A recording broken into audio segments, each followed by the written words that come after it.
நெல்லை மனோன்மணியம் சுந்தரனார் பல்கலைக்கழகத்தில் தமிழ்த்தாய் வாழ்த்து 3ஆம் இடத்திற்கு தள்ளப்பட்டு வந்தே மாதரம் பாடல் முதலில் பாடப்பட்டது சர்ச்சையை ஏற்படுத்தியுள்ளது.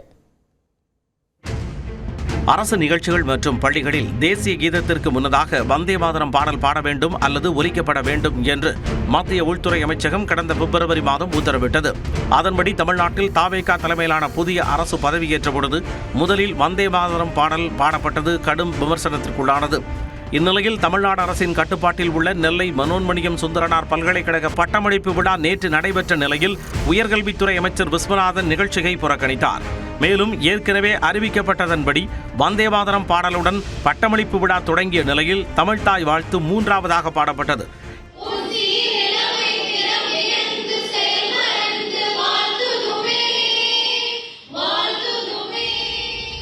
இதுவரை மாநில அரசின் கட்டுப்பாட்டில் உள்ள பல்கலைக்கழகங்களில் தமிழ்த்தாய் வாழ்த்தே முதலில் பாடப்பட்டு வந்தது. தமிழ்த்தாய் வாழ்த்து பாடலை இயற்றிய மனோன்மணியம் சுந்தரனார் பெயரில் அமைந்துள்ள பல்கலைக்கழகத்திலேயே முதல் முறையாக தமிழ்த்தாய் வாழ்த்து 3ஆவது இடத்திற்கு தள்ளப்பட்டுள்ளது. இதனை அனுமதிக்க முடியாது என்று அமைச்சர் நிர்மல்குமார் கண்டனம் தெரிவித்துள்ளார். தமிழகத்தில் தமிழ்த்தாய் வாழ்த்துக்கு தான் முன்னுரிமை கொடுக்கப்படும். மற்ற பிஜேபி ஆளுற மாநிலங்களில் வெஸ்ட் பெங்கால் எல்லாம் அவங்க அந்த மாதிரி தான் பண்ணிட்டு இருக்காங்க. பட் இங்கே அதே மாதிரி தான் பண்ணணும். அது இல்லாமல் பண்றது தவறான விஷயம். அது கண்டிப்பாக அனுமதிக்க முடியாது. மனோன்மணியம் சுந்தரனார் பல்கலைக்கழகத்தில் தமிழ்த்தாய் வாழ்த்து 3ஆவதாக பாடப்பட்டது கண்டனத்திற்குரியது என நியூஸ் 8 தமிழ்நாடு தொலைக்காட்சிக்கு அளித்த பேட்டியில் அமைச்சர் வன்னியரசு தெரிவித்துள்ளார்.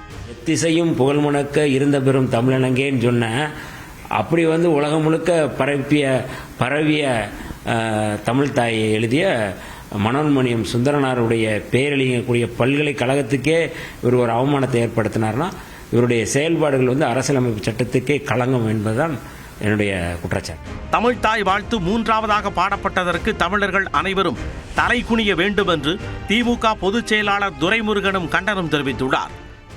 இதை விட கேவலம் வேற ஒன்றும் கிடையாது சார்.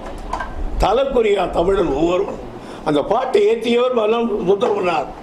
அவர் பல்கலைக்கழகத்தில் முதலாக 3ஆவதாக பாடப்பட்டது என்பது தமிழ்நாட்டு வரலாற்று இசையிலேயே ஒரு கரைபடிந்த அத்தியாயம். தமிழ்த்தாய் வாழ்த்திற்கு 3ஆவது இடம் என்ற பிரச்சனையில் தமிழக அரசின் நிலைப்பாடு என்ன என்று மார்க்சிஸ்ட் கம்யூனிஸ்ட் கட்சியின் மாநில செயலாளர் சண்முகம் வினவியுள்ளார்.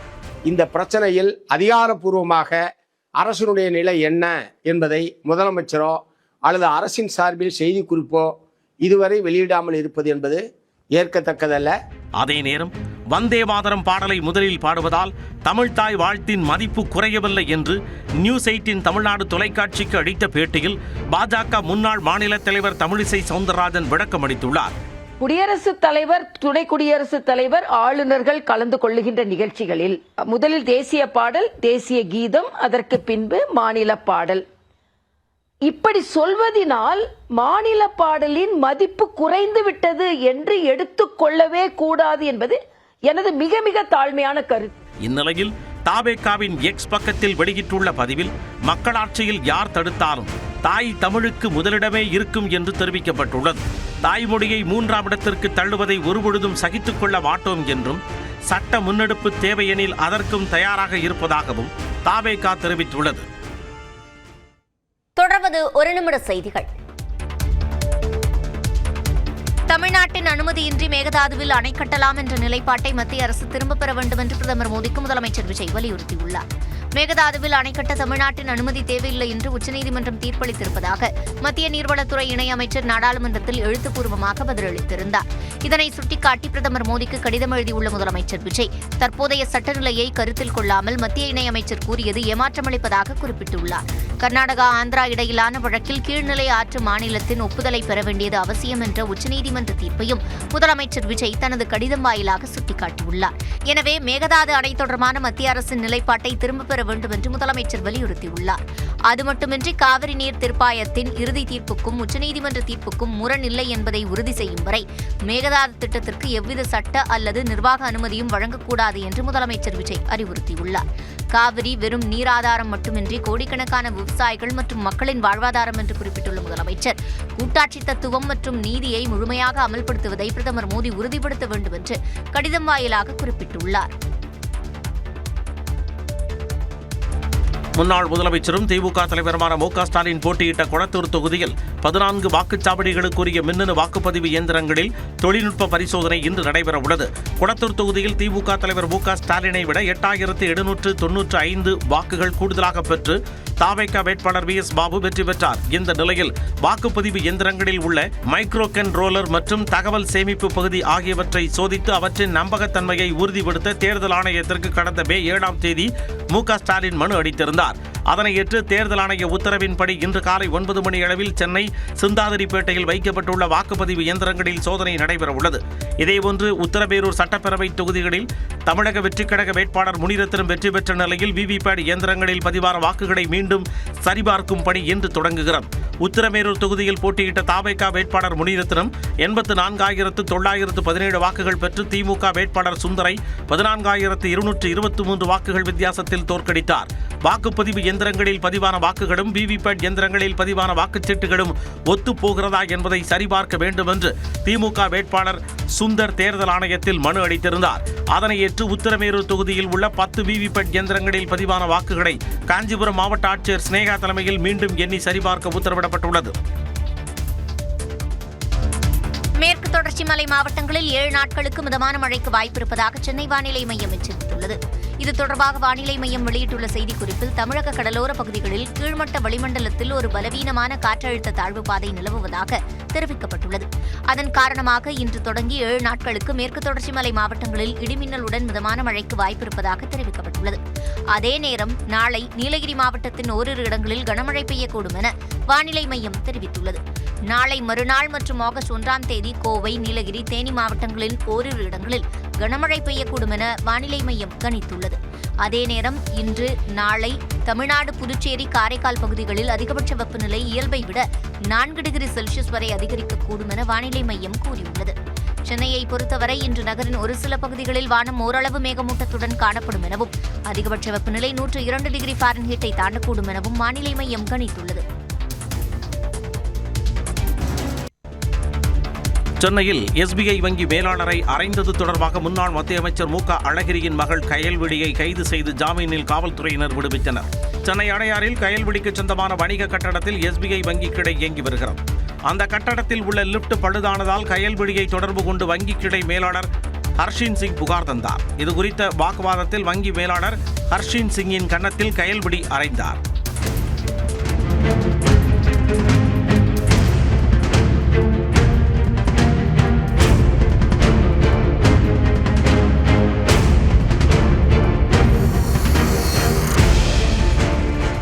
இதுகுறித்து எஸ்பிஐ வங்கியின் முதன்மை மேலாளர் நமச்சிவாயம் அடையாறு காவல் நிலையத்தில் புகார் அளித்தார். அதன் அடிப்படையில் கயல்விழி மீது 4 பிரிவுகளின் கீழ் வழக்கு பதிவு செய்யப்பட்டது. இதைத் தொடர்ந்து சாஸ்திரி நகர் காவல்துறையினர் கயல்விழிக்கு சம்மன் அனுப்பினர். அதன் பேரில் ஆஜரான கயல்விழியிடம் சிசிடிவி காட்சிகளின் அடிப்படையில் காவல்துறையினர் விசாரணை மேற்கொண்டனர். பின்னர் கயல்விழியை கைது செய்த காவல்துறையினர் காவல் நிலைய ஜாமீனில் விடுவித்தனர். கயல்விழிக்கு நீதிமன்றத்தின் மூலம் தண்டனை பெற்றுத்தர சட்ட நடவடிக்கை மேற்கொள்ளப்பட்டு வருவதாக காவல்துறை செய்திக்குறிப்பில் குறிப்பிடப்பட்டுள்ளது. மதுரை மீனாட்சி அம்மன் அழகர் கோயில் அறக்கட்டளை நில மோசடி தொடர்பாக முன்னாள் தாசில்தார், 2 சார்பதிவாளர்கள் உட்பட 19 பேர் மீது வழக்கு பதிவு செய்யப்பட்டது. மீனாட்சி அம்மன் அழகர் கோயில் பணிகளுக்காக உருவாக்கப்பட்ட அறக்கட்டளைக்கு சொந்தமான மதுரை அழகர் கோவில் சாலையில் அசோகா விலாஸ் பங்களா, தோட்டம், ஹக்கீம் அஜ்மல் கான் சாலையில் நிலங்கள் உள்ளன. மதுரை வடக்கு தாசில்தாராக இருந்த அன்பழகன் சுமார் 1.79 ஏக்கர் பரப்பளவு கொண்ட இந்த சொத்துக்களை 9 பேரின் பெயருக்கு பட்டா மாறுதல் செய்ததாக குற்றச்சாட்டு எழுந்தது. இதனையடுத்து பட்டா மாறுதலை ரத்து செய்த வருவாய் கோட்டாட்சியர் நிலத்தை மீண்டும் கோயில் பெயரிலேயே மாற்ற உத்தரவிட்டார். இது தொடர்பாக நீதிமன்றம் மற்றும் அறநிலையத்துறை உத்தரவுகளை மீறி 2021 ஏப்ரல் மாதம் நெல்லை மாவட்டம் முரப்பநாடு சார்பதிவாளர் அலுவலகத்திலும் வடமதுரை சார்பதிவாளர் அலுவலகத்திலும் அதிகாரப்பத்திரம் மற்றும் அடமான பத்திரங்களை பதிவு செய்ததாக கூறப்படுகிறது. சட்டவிரோதமாக பதிவு செய்யப்பட்ட நிலத்தின் தற்போதைய சந்தை மதிப்பு சுமார் 60 கோடி ரூபாய் இருக்கும் என்று கூறப்படுகிறது. இது தொடர்பாக அறநிலையத்துறை இணை ஆணையர் செல்லதுரை அளித்த புகாரின் பேரில் மதுரை மத்திய குற்றப்பிரிவு போலீசார் விசாரணை நடத்தினர். அதில் கூட்டுச்சதி உறுதி செய்யப்பட்டதை தொடர்ந்து முரப்பநாடு சார்பதிவாளர் அனந்தராமன், வடமதுரை சார்பதிவாளர் பிரசாந்த் சந்தன கருப்பன், மதுரை வடக்கு முன்னாள் தாசில்தார் அன்பழகன், முன்னாள் விஏஓ அரசன் உள்ளிட்ட 19 பேர் மீது வழக்கு பதிவு செய்யப்பட்டுள்ளது. திருத்தை படத்தில் வரும் இந்த நகைச்சுவையைப் போல சேலம் மாவட்டம் ஆத்தூர் அருகே கொடிய நோயிலிருந்து தப்ப மொட்டையடித்தால் அரசு பணம் தருவதாக மோசடி நடந்த சம்பவம் அதிர்ச்சியை ஏற்படுத்தியுள்ளது. புது கொத்தாம்பாடி கிராமத்தைச் சேர்ந்த பழனியம்மாள் என்பவரை தொடர்பு கொண்ட மர்ம நபர் தன்னை தாசில்தார் என அறிமுகப்படுத்திக் கொண்டு வெளிநாடு போல் தற்போது தமிழ்நாட்டிலும் முடி மூலம் கொடிய நோய் பரவுவதாகவும் மொட்டையடித்தால் நோயிலிருந்து விடுபடலாம் என கூறியதாக தெரிகிறது. மேலும் பெண்கள் மொட்டையடித்தால் 15,000 ரூபாயும், பள்ளிக்கல்லூரி மாணவிகள் மொட்டையடித்தால் 45,000 மற்றும் மடிக்கணினியும், ஆண்களுக்கு 6,000 ரூபாய் வழங்கப்படும் என்றும் கூறியதாக சொல்லப்படுகிறது. புது கொத்தாம்பாடி கிராமத்திற்கு 18 டோக்கன் மட்டுமே ஒதுக்கி இருப்பதால் அதிகாரிகள் வருவதற்குள் மொட்டையடித்து இருப்பவர்களுக்கு உடனடியாக பணம் வழங்கப்படும் என ஆசை வார்த்தை கூறியதாக சொல்லப்படுகிறது. இதை நம்பி 3 பெண்கள் மொட்டையடித்த நிலையில் 10 பேர் மொட்டையடிக்க தயாராகியுள்ளனர். இருப்பினும் சந்தேகத்தின் பேரில் அழைப்பு வந்த செல்போன் எண்ணை மீண்டும் தொடர்பு கொண்டபோது தாங்கள் ஏமாற்றப்பட்டது தெரியவந்தது. சம்பவம் தொடர்பாக பொதுமக்கள் அளித்த புகாரின் பேரில் காவல்துறையினர் விசாரித்து வருகின்றனர்.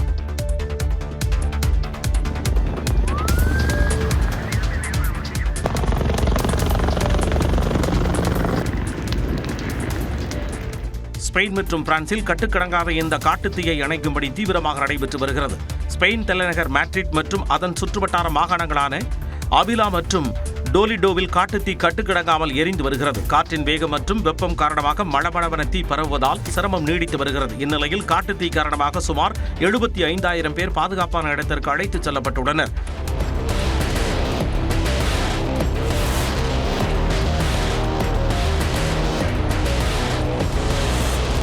இதேபோன்று பிரான்சின் தென்மேற்கு பகுதியில் உள்ள போர்டியாக்ஸிலும் காட்டுத்தீ கட்டுக்கடங்காமல் பரவி வருகிறது.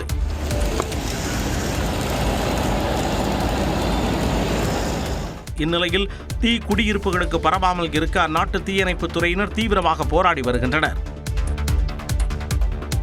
நடிகர் தனுஷின் சமீபகால நடவடிக்கைகளும் அவரது பிறந்தநாளையொட்டி வெளியான தலைவர் தனுஷ் என்ற போஸ்டரும் அவரது அரசியல் வருகையை உறுதிப்படுத்துவதாக கூறப்படுகின்றன.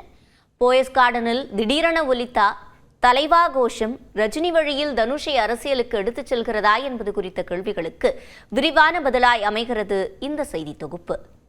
சமுதாயத்தில் சாதிக்க துடிக்கும் மிடில் கிளாஸ் இளைஞனின் கனவை தகர்க்க துடிக்கும் மேல்வர்க்க கூட்டத்தின் திட்டத்தை நாயகன் தகர்த்தாரா இல்லையா என்ற ஒற்றை வரியை வைத்து வேலையில்லா பட்டதாரி, தங்கமகன், இட்லி கடை என படங்களை கொடுத்த தனுஷ் அசுரன், கர்ணன், கேப்டன் மில்லர் போன்ற படங்களின் மூலம் நில உரிமை, சாதிய ஒடுக்குமுறை, காவல்துறை வன்முறை, சாதி அரசியல் குறித்தும் பேசி வந்தார்.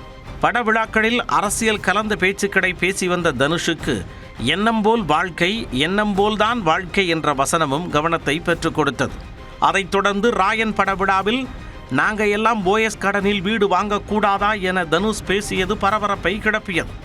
அதுவும் ஐஸ்வர்யா ரஜினிகாந்துடனான விவாகரத்து பிரச்சனை இருந்த நேரத்தில் தனுஷ் இப்படி பேசியது பெரும் அதிர்வலையை ஏற்படுத்தியது. இப்படி தனுஷை சுற்றி அவ்வப்போது சர்ச்சைகள் எழுந்த நிலையில் கடந்த சில நாட்களுக்கு முன் அவரது ரசிகர்கள் வெளியிட்ட கொடி புது அதிர்வலையை ஏற்படுத்தியது. படங்களில் மட்டுமே அரசியல் பேசி வந்த தனுஷ் விரைவில் நிஜ அரசியலிலும் தடம் பதிக்கப் போவதை உறுதிப்படுத்துவது போல் அந்த கொடி இருந்தது. மேலும் சென்னை உள்ளிட்ட பல்வேறு பகுதிகளில் தனுஷ் ரசிகர்கள் நடத்திய அன்னதானம், நலத்திட்ட உதவிகள் விழா அவரது அரசியல் வருகைக்கு கூடுதலாக அச்சாரம் போட்டன. இந்நிலையில் தனுஷின் பிறந்த நாளில் அவரது அரசியல் வருகை குறித்த அறிவிப்பு வெளியாகலாம் என கூறப்பட்ட நிலையில் கும்மிடிப்பூண்டி அருகே நடைபெற்ற விழாவில் பேசிய தனுஷ் மக்களுக்கு தேவையான நலத்திட்ட உதவிகளை வழங்குமாறு தனது ரசிகர்களுக்கு உத்தரவிட்டார். இவ்வளவு பேரால ஒரு இடத்துல கூட முடியுது. அந்த ஒற்றுமைக்கு, அந்த யூனிட்டிக்கு ஒரு பவர் இருக்கு. அந்த பவரை நீங்க பாசிட்டிவான வழியில கொண்டு போகணும். அந்த பவருக்கு நீங்க ஒரு பர்பஸ் கொடுக்கணும். சும்மா சந்திச்சோம், போட்டோ எடுத்தோம், ஆடியோ லான்ச்ல பார்த்தோம், இந்த மாதிரி பிறந்த நாள் அன்னைக்கு பார்த்தோன்னு அப்படியே விட்டுறாம நீங்க எல்லாரும் சேர்ந்து இன்னும் நிறைய நலத்திட்டங்களை செய்யணும். உங்க ஏரியால, உங்க தெருல, உங்க பக்கத்து வீட்டுல, எதிர் வீட்டுல யாருக்கு என்ன தேவைங்கிறத புரிஞ்சு நீங்க எல்லாரும் சேர்ந்து கை கோர்த்தீங்கன்னா உங்களால முடியும். அவங்களுக்கு உங்களால முடிஞ்ச நல்லதை நீங்க கண்டிப்பா பண்ணணும். இந்நிலையில் போயஸ் கார்டனில் முதல் பிறந்த நாளை கொண்டாடிய தனுஷுக்கு வாழ்த்து கூற திரண்ட ரசிகர்களை அவர் வரவேற்ற விதமும் கவனம் ஈர்த்தது.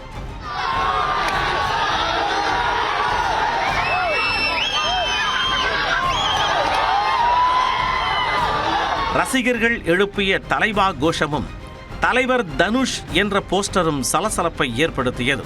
ரஜினிகாந்திற்கு பின்னர் போயஸ் கார்டனில் எழுந்த தலைவா கோஷம் எங்கே போய் முடிய போகிறதோ என்ற கேள்வியை எழுப்புவதாக அரசியல் விமர்சகர்கள் கூறுகின்றனர். இதனிடையே 2031 ஆண்டில் விஜய் வெர்சஸ் தனுஷ் என்ற நிலை உருவாகலாம் என ஜோதிடர் ரிக்கி ராதன் பண்டிட் வெற்றிவேல் கூறியிருப்பது கவனம் ஈர்த்துள்ளது. தொடர்வது காலை விரைவு செய்திகள். நாமக்கல்லில் தேசிய முட்டை ஒருங்கிணைப்பு குழு கூட்டத்தில் முட்டையின் பண்ணை கொள்முதல் விலை ஒரே நாளில் 30 காசுகள் குறைக்கப்பட்டு ஒரு முட்டையின் விலை 6 ரூபாயாக நிர்ணயிக்கப்பட்டது. கடந்த ஒரு மாதமாக 6 ரூபாய் 80 காசுகள் என்ற வரலாறு காணாத உச்ச விலையில் விற்பனையான முட்டை கடந்த 6 நாட்களில் மட்டும் மொத்தம் 80 காசுகள் குறைந்துள்ளது. மற்ற மண்டலங்களில் விலை குறைவு, உற்பத்தி அதிகரிப்பு, ஆடி மாதம் காரணமாக நுகர்வு குறைந்தது உள்ளிட்ட காரணங்களால் இந்த விலைச்சரிவு ஏற்பட்டதாக தெரிவிக்கப்பட்டுள்ளது. கேரளாவிலிருந்து ஒடிசா சென்ற விரைவு ரயிலில் பயணம் செய்த கர்ப்பிணிக்கு காட்பாடி அருகே ஆண் குழந்தை பிறந்தது. ஒடிசா மாநிலத்தை சேர்ந்த ஜித்து சரக்கியா, அவரது மனைவி ஜமுனா மாஜி ஆகிய இருவரும் திருச்சூரிலிருந்து தங்களது சொந்த ஊர் செல்ல டாடா நகர் விரைவு ரயிலில் பயணம் செய்தனர். குடியாத்தம் காட்பாடி இடையே ரயில் சென்று கொண்டிருந்த போது நிறைமாத கர்ப்பிணியான ஜமுனாவுக்கு திடீரென பிரசவ வலி ஏற்பட்டது. சக பெண் பயணிகள் சமயோஜிதமாக செயல்பட்டு சுகப்பிரசவத்திற்கு உதவினர். அப்போது அவருக்கு ஆண் குழந்தை பிறந்தது. இதனையடுத்து காட்பாடி ரயில் நிலையத்திலிருந்து 108 ஆம்புலன்ஸ் மூலம் தாயும் சேயும் வேலூர் அரசு மருத்துவமனைக்கு அனுப்பி வைக்கப்பட்டனர். தஞ்சாவூர் பெரிய கோவிலில் ஆடி மாத பௌர்ணமியை ஒட்டி கிரிவலம் விமர்சையாக நடைபெற்றது. சுமார் 2 கிலோமீட்டர் தூரம் கொண்ட கிரிவல பாதையில் ஏராளமான பக்தர்கள் ஓம் நமச்சிவாய கோஷத்துடன் வலம் வந்து சுவாமி தரிசனம் செய்தனர். பக்தர்களின் வசதிக்காக மின்குடி, குடிநீர் உள்ளிட்ட அடிப்படை வசதிகள் செய்யப்பட்டிருந்தன.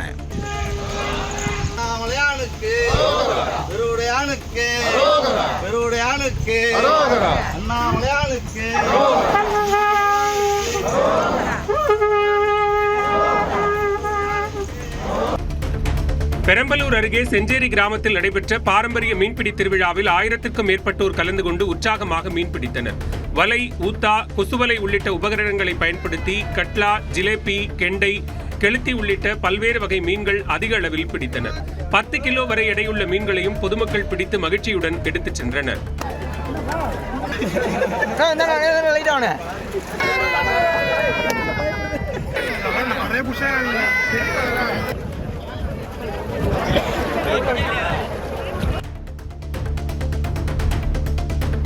ஆடி மாத பௌர்ணமியையொட்டி காஞ்சிபுரம் காமாட்சியம்மன் கோயிலில் தங்க தேரோட்டம் விமர்சையாக நடைபெற்றது. தங்கத்தேர் உற்சவத்தையொட்டி காமாட்சியம்மன் நீல நிற பட்டுடுத்தி தங்க கிரீடங்கள், திருவாபரணங்கள் பூண்டு லட்சுமி, சரஸ்வதி தேவிகளுடன் சிறப்பு அலங்காரத்தில் தங்கத்தேரில் எழுந்தருளி பக்தர்களுக்கு காட்சியளித்தார். தொடர்ந்து திரளான பக்தர்கள் தங்கத்தேரினை வடம்பிடித்து இழுத்து சாமி தரிசனம் செய்து வழிபட்டனர்.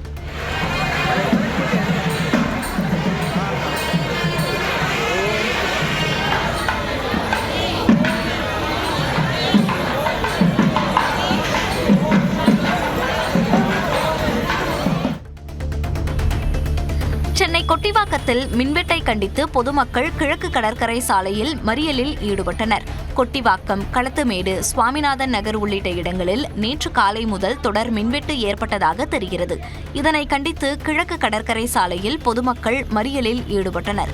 இதனால் அப்பகுதியில் போக்குவரத்து நெரிசல் ஏற்பட்டது. தகவல் அறிந்து சம்பவ இடத்திற்கு சென்ற காவலர்கள் பொதுமக்களிடம் பேச்சுவார்த்தை நடத்தினர். மின் விநியோகத்தை சீரமைக்க நடவடிக்கை எடுக்கப்படும் என உறுதியளித்ததை அடுத்து அனைவரும் கலைந்து சென்றனர். திருவண்ணாமலையில் தீபாவளி சீட்டு நடத்தி 21 லட்சம் ரூபாய் மோசடி செய்த தம்பதி கைது செய்யப்பட்டனர்.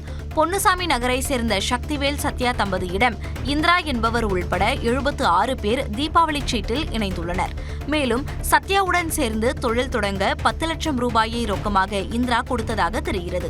இந்நிலையில் சீட்டு தொகை 10,87,200 ரூபாய் மற்றும் தொழில் தொடங்குவதாக பெற்ற 10 லட்சம் ஆகியவற்றை திருப்பித் தராமல் சத்யா காலம் தாழ்த்தியதாக கூறப்படுகிறது. இது தொடர்பான புகாரின் பேரில் விசாரணை நடத்திய காவல்துறையினர் மோசடி நடந்ததை உறுதி செய்து தம்பதியை கைது செய்தனர். சிவகங்கை மாவட்டம் மானாமதுரை அருகே அருளானந்தபுரம் புனித அன்னம்மாள் ஆலயத்தில் 161வது ஆண்டு திருவிழாவின் நிறைவு நிகழ்ச்சியாக அன்னதான விழா நடைபெற்றது.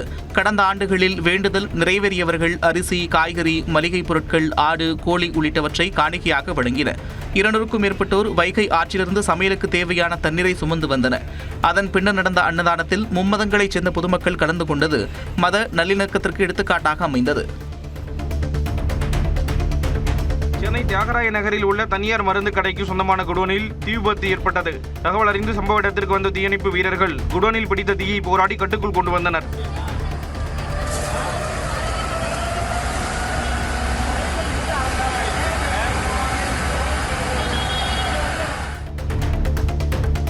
நீலகிரி மாவட்டம் தேவாலா வாழவயல் பகுதியில் குடியிருப்புக்குள் நுழைந்த யானை வீட்டின் முன்பு நின்றதால் குடும்பத்தினர் அச்சமடைந்தனர். பலாப்பழத்தை பறிக்க முயன்ற யானை வீட்டின் முன்பு கட்டப்பட்டிருந்த தார்பாலினை இழுத்து சேதப்படுத்தியது. டார்ச் லைட் அடித்தும் கூச்சலிட்டும் யானை அங்கிருந்து நகராததால் சிறிது நேரம் அப்பகுதியில் பரபரப்பு நிலவியது. யானையை வனப்பகுதிக்குள் அனுப்ப நடவடிக்கை எடுக்க வேண்டும் என அப்பகுதி மக்கள் கோரிக்கை விடுத்துள்ளனர். கோவை ஆர்எஸ்புரம் பகுதியில் உள்ள சர்வதேச ஹாக்கி மைதானத்தில் 16 வயதிற்குட்பட்டோருக்கான 16வது தேசிய ஜூனியர் ஹாக்கி போட்டிகள் தொடங்கின. முதல் நாள் போட்டியில் அசாம், தெலுங்கானா, பீகார், ஆந்திரா அணிகள் மோதிய நிலையில் சிறப்பாக விளையாடிய வீரர்களுக்கு பரிசுகள் வழங்கப்பட்டன. இறுதிப் போட்டி ஆகஸ்ட் 8ஆம் தேதி நடைபெறுகிறது.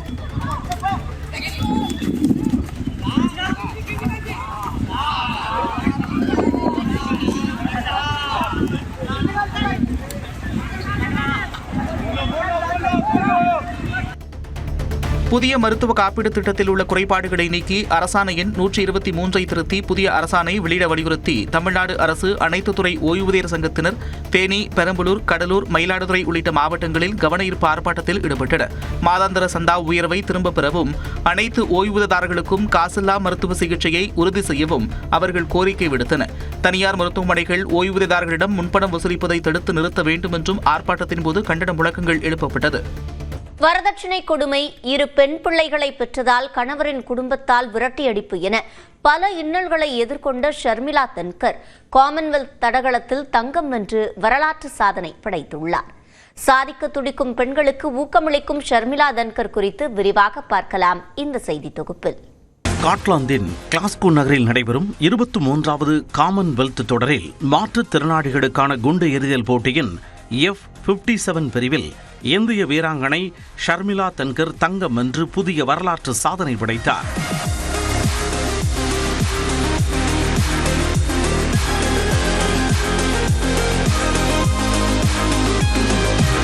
விறுவிறுப்பாக நடந்த இறுதிச் சுற்றில் 9.81 மீட்டர் தூரத்திற்கு குண்டு எறிந்து தங்கப்பதக்கத்தை தட்டிச் சென்ற ஷர்மிளா தன்கர் காமன்வெல்த் விளையாட்டுத் தொடரின் தடகளப் போட்டியில் இந்தியாவின் நீண்டகால பதக்க கனவையும் நிறைவேற்றி வரலாறு படைத்துள்ளார்.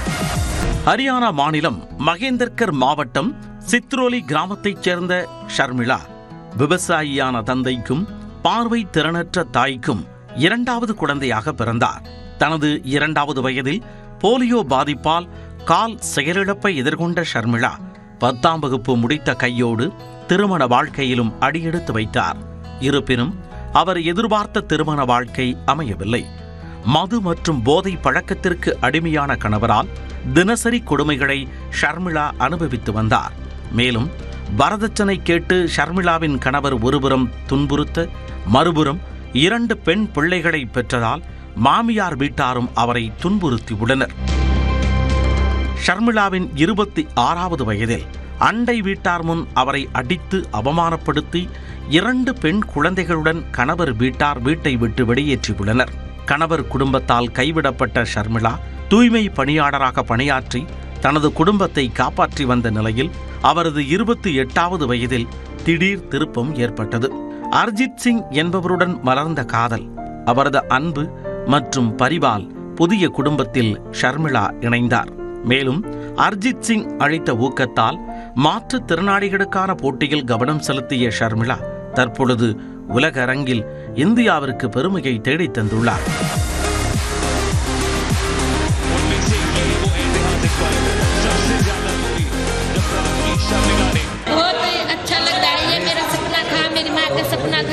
और ये गोल्ड मेहनत से गोल्ड लेके आए हैं। मेरी माँ बहुत खुश है, मेरी माँ के लिए ये मेडल है मेरा। வளர்ந்த இந்தியாவில் இன்றும் ஆங்காங்கே நடைபெறும் வரதட்சணை உள்ளிட்ட பல்வேறு இன்னல்களுக்கு மத்தியில் சாதிக்க துடிக்கும் பெண்களுக்கு விடிவெள்ளியாக திகழ்கிறார் ஷர்மிளா தன்கர். புலிகளை பாதுகாப்பதன் மூலம் அதனை சார்ந்துள்ள உயிரினங்களும் வாழும் என்று முதுமலை புலிகள் காப்பக துணை இயக்குநர் கணேசன் தெரிவித்துள்ளார். நியூஸ் 18 தமிழ்நாடு தொலைக்காட்சிக்கு பேட்டியளித்த அவர், புலிகளின் எதிர்காலத்தை பாதுகாத்தல் என்ற தலைப்பில் இன்று தேசிய புலிகள் தினம் கொண்டாடப்படுவதாகவும் கூறினார். ஒவ்வொரு டைகர் ரிசர்வ்ல ஒரு முக்கியமான பழங்குடி மக்களோட பங்கு இருக்கு. அதனால இந்த டைகர் டேஸில் டைகரை நம்ம எந்த அளவுக்கு நினைக்கிறோமோ அதே அளவுக்கு அந்த பழங்குடி மக்களையும் நம்ம நினைச்சு அவங்கள நம்ம பாதுகாக்கணும். எப்படி மலைவாழ் மக்கள் அதை புரிஞ்சுக்கிட்டாங்களோ அதே அளவு நம்ம புரிஞ்சுக்கிட்டோம்னா கண்டிப்பாக நம்ம டைகரை பாதுகாக்கலாம். வேதாரண்யம் கூட்டு குடிநீர் திட்டத்தின் பிரதான நீர் உந்து குழாயில் பழுது ஏற்பட்டு குடிநீர் கசிவு ஏற்பட்டுள்ளதால் பழுது பார்க்கும் பணிகளுக்காக ஜூலை 30 மற்றும் 31 ஆகிய 2 நாட்களில் குடிநீர் விநியோகம் நிறுத்தப்படுவதாக திருவாரூர் மாவட்ட ஆட்சியர் மோகன் சந்திரன் அறிவித்துள்ளார். இதனால் வேதாரண்யம் கூட்டு குடிநீர் திட்டத்தின் கீழ் பயன்பெறும் வலங்கைமான், நீடாமங்கலம், மன்னார்குடி மற்றும் கோட்டூர் ஒன்றியங்களுக்குட்பட்ட பகுதிகளில் குடிநீர் விநியோகம் பாதிக்கப்படும். எனவே பொதுமக்கள் தேவையான குடிநீரை முன்கூட்டியே சேமித்து வைத்து மாற்று ஏற்பாடுகளை செய்து கொள்ளுமாறு மாவட்ட நிர்வாகம் கேட்டுக் கொண்டுள்ளது. திருவாரூர் கமல இசை மகா காளியம்மன் கோவில் காளிகட்டி திருவிழாவில் ஏராளமான பக்தர்கள் கலந்து கொண்டு தரிசனம் செய்தனர். இந்த ஆண்டு காளிகட்டி திருவிழாவின் முக்கிய நிகழ்வான மகா காளியம்மன் வீதி உலா 4 வீதிகளில் வலம் வந்தது. அப்போது காளி செல்லும் வழியில் வீடுகள், கடைகளில் பக்தர்கள் அம்மனுக்கு வழிபாடு செய்தனர்.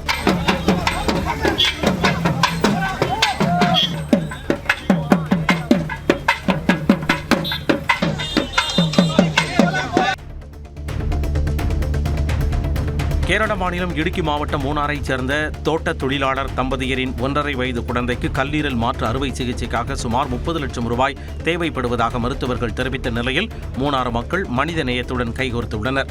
மூணாறு மனிதநேய அறக்கட்டளை மற்றும் டூரிஸ்ட் கைடு அசோசியேஷன் இணைந்து நடத்திய நிதி திரட்டும் முயற்சியில் தோட்ட தொழிலாளர்கள், வியாபாரிகள், வாகன ஓட்டுநர்கள், மாணவர்கள் உள்ளிட்ட அனைத்து தரப்பினரும் பங்கேற்று 24 மணி நேரத்தில் மட்டும் 10,27,584 ரூபாய் நிதி திரட்டியுள்ளனர். திருப்பத்தூர் மாவட்ட அரசு சந்தனமர கிடங்கில் வைக்கப்பட்டிருந்த செம்மரக்கட்டைகள் மாயமான விவகாரத்தில் 6 வனத்துறை ஊழியர்கள் பணியிடை நீக்கம் செய்யப்பட்டனர். சுமார் 50 லட்சம் ரூபாய் மதிப்பிலான 1750 கிலோ எடை கொண்ட 55 செம்மரக்கட்டைகள் மாயமான சம்பவம் தொடர்பாக அலுவலர் ஜோதிலிங்கம் அளித்த புகாரின் பேரில் போலீசார் வழக்கு பதிவு செய்து விசாரணை நடத்தி வருகின்றனர். இதையடுத்து பணியில் அலட்சியம் காட்டியதாக கூறி ஜோதிலிங்கம் உள்ளிட்ட வனவர் மற்றும் வன காப்பாளர்கள் உட்பட 6 பேரை தற்காலிகமாக பணியிடை நீக்கம் செய்து வேலூர் தலைமை வன பாதுகாப்பு அலுவலர் உத்தரவிட்டுள்ளார். திருப்பத்தூரில் மாரியம்மன் கோயில் திருவிழாவிற்கு இஸ்லாமியர்கள் மேளதாளங்கள் முழங்க பட்டுப்புடவை உள்ளிட்ட சீர்வரிசை பொருட்களை ஊர்வலமாக எடுத்துச் சென்று வழங்கினர்.